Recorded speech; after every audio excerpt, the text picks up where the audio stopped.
श्री नंदी निवासी भगवान जी के पावन पवित्र चरणों में कोटि कोटि दंडवत प्रणाम।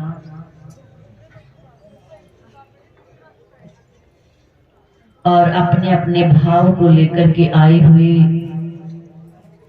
प्यारे प्रभु प्रेमियों, हम सब परम पूज्य परम श्रद्धेय श्री स्वामी जी महाराज जी के महानिर्वाण दिवस पर एकत्रित हुए हैं।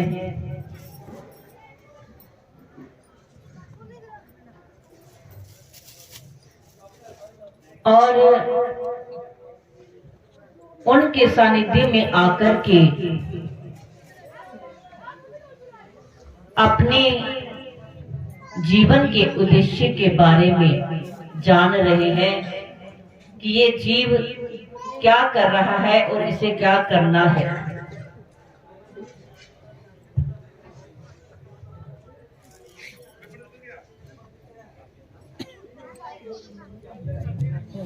अभी अभी हमारे दीप भैया ने भी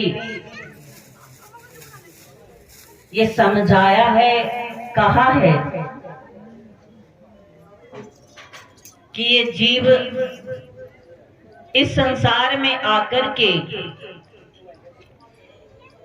सांसारिक पदार्थों के व्यसनों में पड़ करके अपने जीवन के उद्देश्य को भूल जाता है और इसी को ही सर्वस्व समझ करके अपने जीवन को लगाता ही जा रहा है।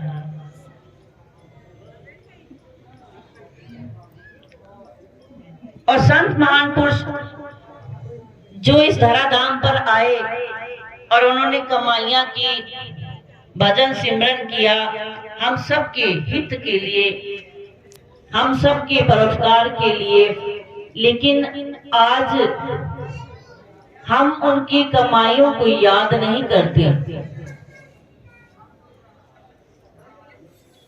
क्योंकि संत तो आते हैं जीव का कल्याण करने के लिए, परोपकार करने के लिए। उन्हें संसार से कोई लेना देना नहीं होता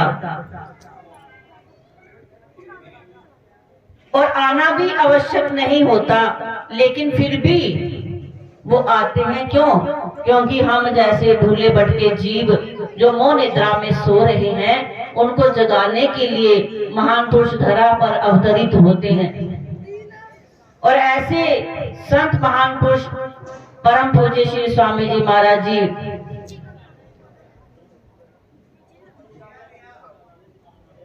जो अपने जीवन में सदैव भजन सिमरन में ही रमे रहे, उन्होंने अपने जीवन काल में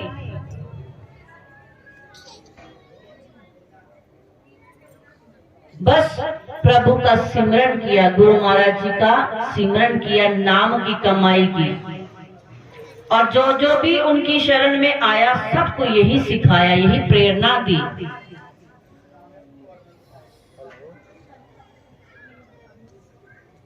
ऐसे दिव्य अलौकिक महान पुरुष जो कभी कभार ही इस धरा पर आते हैं और हम जैसे सौभाग्यशाली हैं जिन्हें उनका सानिध्य मिला। आज अगर हम उनके स्मृति दिवस पर एकत्रित होते हैं, चाहे आप में से किसी ने उनके दर्शन किए हों या नहीं, क्योंकि कुछ ही रूहें हैं जिन्होंने उनके दर्शन किए होंगे, तो कुछ नए भी जुड़े हैं। लेकिन अगर कोई नया भी है, उसका कोई संबंध होगा, पूर्व जन्मों का कोई संस्कार होंगे, तभी हम उनके सानिध्य में आते हैं। हमारा कोई कर्म है, हमारा कोई उच्च कर्म है, तो इसीलिए ये दिन मनाए जाते हैं, स्मृति मनाई जाती है, ताकि हम याद कर सके उन महान पुरुषों की करनी को। कि उन्होंने अपने जीवन को कैसे जिया था और हम कैसे जी रहे हैं।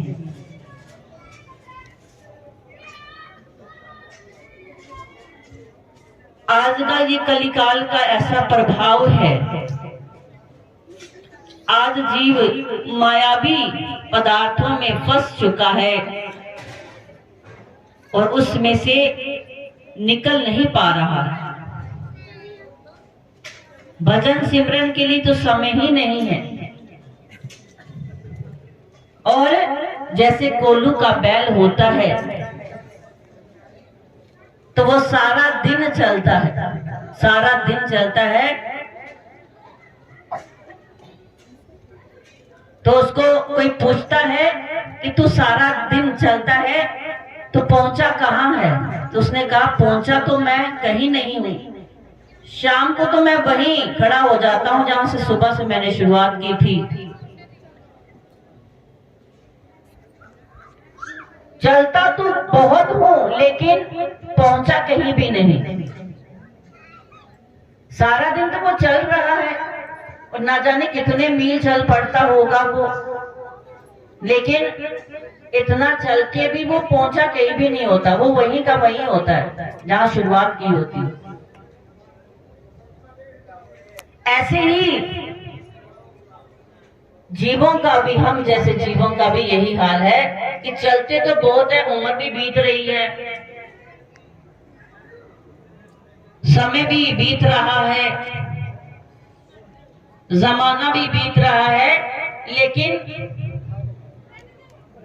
हम पहुंचे कहीं भी नहीं। खड़े वहीं के वहीं है जहां से हम पैदा हुए, क्योंकि पहुंचेंगे तब जब हम अध्यात्म के साथ जुड़ेंगे, अपनी अंतरात्मा के साथ जुड़ेंगे। पहुंचना तो तब होगा, बाहरी यात्रा से हम कहीं पहुंच नहीं पाते, लेकिन जब आंतरिक यात्रा शुरू हो जाएगी तो वो आंतरिक यात्रा भी हमें अपनी मंजिल तक पहुंचा देगी। तो जब आंतरिक रूप से हम संतुलन में होंगे तो बाहरी यात्रा भी हमारी सुगमता के साथ चल सकती है। उसके लिए पहले हमें संतों के उपदेश को याद करना होगा कि उन्होंने हमें आखिर समझाया क्या था, उन्होंने हमें उपदेश क्या किया था, और हम क्या उस पर चल रहे हैं कि नहीं चल रहे, या अपने आप को भूल करके अंधकार में पड़ करके माया के चक्कर में फंस चुके। और ये माया इतनी हावी हो जाती है क्योंकि जब माया आ जाती है तो भक्ति वहां से पलायन कर जाती है। ये माया ऐसा अंधकार है। किसान अपने खेत में काम कर रहे थे और खेतों में काम करते करते जैसे शाम होने वाली हुई तो एक दूसरे से कहने लगे, किसान भाई कि चलो जितनी फसल कट गई सो कट गई, अब संध्या आने वाली है, अब अपने घर को चलते हैं, जितना काम हो गया ठीक है, बाकी यहीं छोड़ दो और संध्या आने वाली है, अपने घर की तरफ चलते हैं। तो एक शेर सुन रहा था और वो शेर किसानों को खाने के लिए जैसे ही खेत की तरफ बढ़ने लगा तो वो उनकी वार्तालाप सुन लेता है। शेर किसानों की वार्तालाप सुन लेता है कि संध्या आने वाली है। तो शेर भी बेचारा सोच में पड़ गया कि ये संध्या पता नहीं किस बला का नाम है कि सारे तो डर रहे हैं उससे, कितने भयभीत होकर कि ये अपने काम को छोड़ करके घर भाग रहे हैं। तो शेर डर गया और कहने लगा कहीं वो संध्या मुझे भी ना खा जाए। उसके मन में ये भ्रांति हो गई कि संध्या ना जाने किस बला का नाम है, जो शेर को ही ना खा जाए। तो शेर भी दुबक के झाड़ियों के पीछे छुप गया और फिर जैसे अंधेरा हो गया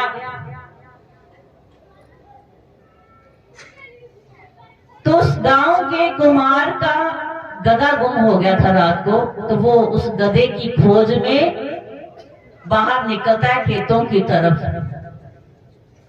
तो गधे को ढूंढते ढूंढते वो जैसे ही उस खेत के पास आता है जहां शेर छुपा हुआ था, और अंधेरे में कुम्हार को भी कुछ दिखाई नहीं दिया और उसे लगा कि यही मेरा गधा छुपकर बैठा हुआ है। तो वो पीछे से 2 डंडे शेर के मार देता है और अपना गधा समझ के और बोलता है, ये जहां आकर के छुप के बैठ गया है और मैं इसको कहां कहां से ढूंढ रहा हूं। मैं सारा गांव तलाश आया और ये झाड़ियों के पीछे छुप के बैठा है। और फिर 2 लगा देता है और उसके डंडे शेर के, और शेर फिर दुबक के बैठ जाता है।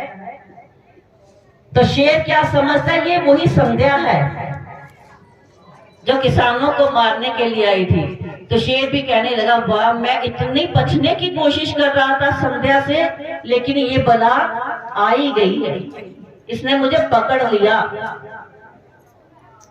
और किस्सा जो कुमार था उसने शेर को रस्सी बांधी और अपने घर ले आया, और वो भी संध्या के डर से उसके साथ चल पड़ा। और घर जाकर उसने जंजीर के साथ उसको बांध दिया कि अब जाके दिखाना कहीं। शेर भी बेचारा बंधा रहा। और फिर क्या होता है, जब सुबह की किरण आती है, उजाला होता है, रोशनी होती है, तो शेर को अपना वजूद नजर आ जाता है। अरे, मैं तो शेर था, मैं तो शेर हूं, मुझे किसने बांध रखा है, मैं तो बंध नहीं सकता।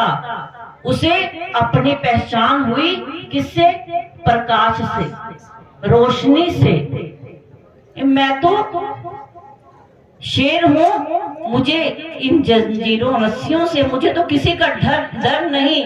और रस्सा छुड़ाया और दहाड़ मार करके, छलांग मार करके भाग गया। सारे गांव वाले डर गए उसकी दहाड़ से, सब छुप गए। क्यों? क्योंकि शेर को अपना वजूद नजर आ गया। किसकी वजह से? रोशनी की वजह से। और वो संध्या गायब हो गई। वो संध्या तो कोई है ही नहीं थी। वो क्या था? वो अंधकार था, अंधेरा था, जिसको वो कुछ समझ रहा था। लेकिन जैसे ही प्रकाश आया तो संध्या का, अंधकार का कोई नाम नहीं, क्योंकि जब प्रकाश आ जाता है तो अंधेरा आ ही नहीं सकता। ऐसे ही हम सब भी मायावी पदार्थों में पढ़ करके अपने वजूद को भूल गए हैं कि हम ईश्वर के अंश हैं, क्योंकि माया हमारे आगे आगे चल रही है।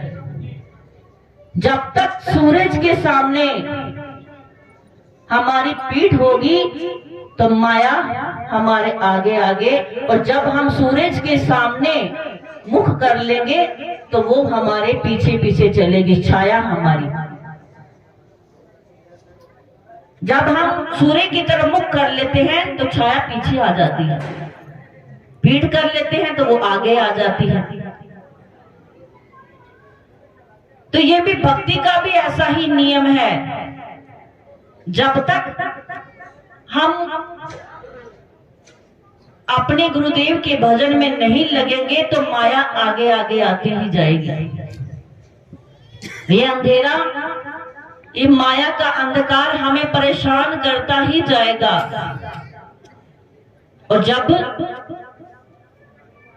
हम उस परमात्मा के भजन सिमरन से इस अंधकार को मिटा देंगे तो फिर क्या होगा? प्रकाश ही प्रकाश होगा। माया हटती जाएगी हमारे रास्ते से, वो पीछे चलने लग जाएगी। क्यों? क्योंकि हमारा मुख उस परमात्मा के भजन के साथ जुड़ गया है, हमारी वृत्ति गुरु महाराज जी के चरणों के साथ जुड़ गई है, तो अंधकार मिटता जाएगा, माया का अंधकार। तो वास्तव में माया जो है वो अंधकार है, और जो रोशनी है, प्रकाश है, वो क्या है? भक्ति। तो जहां भक्ति का प्रकाश आ गया, वहां माया का अंधकार रह नहीं सकता। तो ये हमारे हाथ में है कि हमने अपनी शक्ति को, अपनी चेतना को कैसे जगाना है। ईश्वर अंश जीव अविनाशी, ये मनुष्य उस ईश्वर का अंश है, इसके अंदर इतनी ताकत है कि ये अपनी चेतना को कैसे जागृत करे। संतों ने अपनी चेतना को जागृत किया था, इसीलिए तो आज उनके ये दिन मनाए जाते हैं। आप सब आते हैं, क्योंकि अगर संसारिक कोई चला जाए तो उसका 1-2 साल बरसी मनाते हैं, और कितना मना लेते हैं। और इधर के जो इधर का इलाका तो 4 वर्ष का वो चोरी कर लेते हैं। उसके बाद तो हमारे उस इलाके में तो चोरी का भी कोई ऐसा नियम नहीं, 1 वर्ष के बाद बस बरसी की और काम खत्म हो जाता है। लेकिन महान पुरुष जैसे श्री स्वामी जी महाराज जी का 39वां महानिर्वाण दिवस है, बहुत बड़ा एक अरसा है। पीढ़ी बदल जाती है, लेकिन जैसे 4 दशक पूरे होने वाले को हैं, और कितनी जनरेशन आगे आगे बढ़ती जा रही है, लेकिन फिर भी उनके दिन मनाए जा रहे हैं। क्यों? क्योंकि ये उनकी कमाई की ताकत है। ये हम में कोई ताकत नहीं है, हम में कोई शक्ति नहीं है कि हम उनका ये दिन मनाने के योग्य हैं। ये वो खुद ताकत भरते हैं। क्योंकि हम महान पुरुषों के सानिध्य में बैठेंगे तो हमें भक्ति का प्रभाव आता है। तो अगर हम गाली गलौच वाले किसी भी व्यक्ति के पास बैठ जाएं, शराबी के पास बैठ जाएं, कोई और किसी के पास ऐसा बैठ जाएं जो बुरे व्यसनों में फंसा हुआ है, तो वैसी वैसी वृत्ति आने लग जाती है। तो जैसे संतों के सानिध्य में बैठते हैं तो हमारे अंदर भक्ति का भी आगमन होता है, पर इसके लिए पात्र बनना पड़ता है, कृपा लेनी पड़ती है।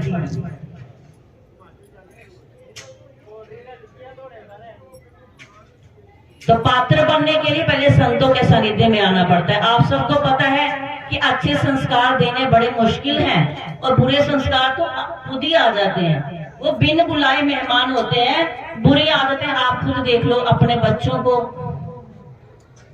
कोई भी बुरी आदत हो तो उसको सीखने की जरूरत नहीं पड़ती, ना कहीं जाने की कोई सिखलाई, कहीं से कोई उसका क्या कहते हैं शिक्षा लेने की जरूरत है। बुरी आदतों को तो अपने आप ही आ जाती हैं। जैसे खेत में जो घास फूस है, जो घास फूस होती है वो खुद ही आ जाती है। जो ऐसे ही छोटी छोटी घास उग जाती है, और जो फसल है उसके लिए किसान कितनी मेहनत करता है। हमारे दी भैया बैठे, इनको बखूबी पता है ये कितनी मेहनत करनी पड़ती है, फिर जाकर के धन धान्य से भरपूर होता है खेत, और घास फूस तो 1 सेकंड में आ जाती है। उसको आपने उगाया भी नहीं, उस पर कोई मेहनत भी नहीं कि वो खुद आ जाती है। ऐसे ही बुरी आदतें स्वयं आ जाती है, लेकिन अच्छी आदतों के लिए हमें संतों के सानिध्य में अच्छी संगत में जाना पड़ता है, संगत करनी पड़ती है। तो ऐसे दिव्य अलौकिक महान पुरुष जिनके सानिध्य में आकर के हमने अपने जीवन के उद्देश्य के बारे में जाना। उन्होंने सेवा सिमरन सत्संग के बारे में हमें बताया, मनुष्य जीवन के बारे में बताया है कि ये मनुष्य जीवन कैसे सुंदर बन जाता है। एक छोटा सा उदाहरण देकर के अपनी वाणी को विराम देंगे कि एक व्यक्ति संत के पास गया, कहने लगा महाराज जीवन कैसे सुंदर बने, मुझे कोई सूत्र बताओ। तो उन्होंने कहा, उनके पास एक मोमबत्ती थी, एक रुई पड़ी हुई थी, एक सुई पड़ी हुई थी। ये तीनों चीजें पकड़ाकर कह दिया कि इसको ले जाओ और ये सूत्र तुम्हें मैंने दे दिया। तो बेचारा तीनों चीजें पकड़ करके उसके बेसमझ, उसको क्या पता था कि ये क्या कह रही है। फिर वापिस आएगा, महाराज मुझे तो कुछ समझ नहीं आया कि ये सुई रुई और मोमबत्ती का क्या काम है। तो संत बताते हैं ये जो रुई है ये जब धागा बन जाती है तो ये वस्त्र का कार्य करती है, दूसरों को ढकने का कार्य करती है। आज हम इतने सुंदर सुंदर सूट डालते, वस्त्र डालते हैं और सुंदर दिखते हैं, और ये किसकी कमाई है? ये रुई ने धागा, रुई ने जब उसको काटा गया, बुना गया, उसके बाद वो इतना सुंदर वस्त्र का रूप लेती है और दूसरों के तन ढकने का काम करती है। तो महान पुरुषों ने कहा कि रुई जैसा बनो और दूसरों के अवगुण को ढकने का कार्य करे। आज हम दूसरे के अवगुण कहते हैं, छत पे चिल्ला चिल्ला करके बताते हैं दूसरों के अवगुण, और अपने अवगुण बगल में छुपा करके रखते हैं। तो संत ने कहा पहला सूत्र ये है जीवन सुंदर बनाने का कि दूसरों के अवगुणों को ढको और अपने अवगुण को सुधारने का प्रयत्न करो। और दूसरा, मोमबत्ती क्या करती है? मोमबत्ती खुद जलती है लेकिन दूसरों को प्रकाशित कर देती है। उसका धुआं जब आसमान पे जाता है तो वो तो प्रकाश बन करके फैल जाती है लेकिन स्वयं खत्म हो जाती है, लेकिन उसकी रोशनी चारों तरफ फैल जाती है। ऐसा बनो कि अपने जीवन की परवाह न करते हुए दूसरों के लिए प्रकाश का कार्य करो। और सुई देखो, सुई छोटी सी चीज है लेकिन कितना बड़ा काम करती है। सीने का जो कटे फटे चीजें होती हैं उसको सीने का काम करती है। अगर कपड़ा होगा तो सुई ना होगी तो भी काम नहीं चलेगा। तो सुई जैसा बनो, जैसे वो कटे फटे को सी देती है ऐसे ही तुम भी जोड़ने का काम करना, कभी तोड़ने का काम नहीं करना। आज तोड़ने का काम ज्यादा होता है, लेकिन कोई भी अगर कोई दो रिश्तेदारों की लड़ाई हो तो तीसरा और उस आग को बढ़ाने का काम करता है। ये नहीं है कि दोनों की सुलह करवा दे बैठ करके, नहीं, बल्कि और ऐसी बातें कर करके रिश्ता तोड़ने का काम करता है, कोई सुई का काम नहीं करता। तो सुई जैसा बनो तो फिर क्या है, फिर जीवन सुंदर बन जाएगा। तो ये 3 सूत्र उस महात्मा ने उस व्यक्ति को दिए और उसको समझ आ गई कि जब तक हम अपने अंदर परमात्मा को नहीं बसाते तब तक ये गुण आ नहीं सकते। अपने अंदर जब चेतना जागृत हो जाएगी तब ये समझ आ जाएगी। तो वो किसके माध्यम से आएगी? भजन सिमरन के माध्यम से। तो प्रेमियों, श्री स्वामी जी महाराज जी की याद में बैठे हैं। उनका जीवन सबको पता है कि वो भजनानंदी संत हुए हैं जिन्होंने भजन सिमरन में ही अपने जीवन को बिताया। और ये परिवार जो है, माता शीला देवी जी जो उनकी अनन्य सेविका थी, और उन्होंने ये कहा कि श्री स्वामी जी महाराज जी का भंडारा हम करेंगे। तो आज 40 साल हो गए हैं उनका। पहले वो खुद स्वयं करते थे, आज उनका परिवार सभी भगत जन मिलकर के ये कार्य कर रहे हैं। तो बड़ी ही प्रसन्नता होती है कि आज भी अपने माता पिता द्वारा बताए हुए संस्कारों पर चल करके ये परिवार उस राह पर चल रहा है। संतों के दिन मना रहा है, तो ये इनका सौभाग्य है। तो श्री गुरु महाराज जी बहुत बहुत आशीर्वाद दें, श्री स्वामी जी महाराज जी बहुत बहुत आशीर्वाद दें। ये पूरा परिवार, पूरी संगत, उनके जो जो भगत हैं, सब पर गुरु महाराज जी रहमत बरसाएं, श्री स्वामी जी महाराज जी, और सब सेवा सिमरन सत्संग में लग करके अपने जीवन को चलाते रहें और अपनी आत्मा को परमात्मा में लीन करें। यही आज उनके दिन में मांगते हैं। बोलो सच्चिदानंद भगवान की।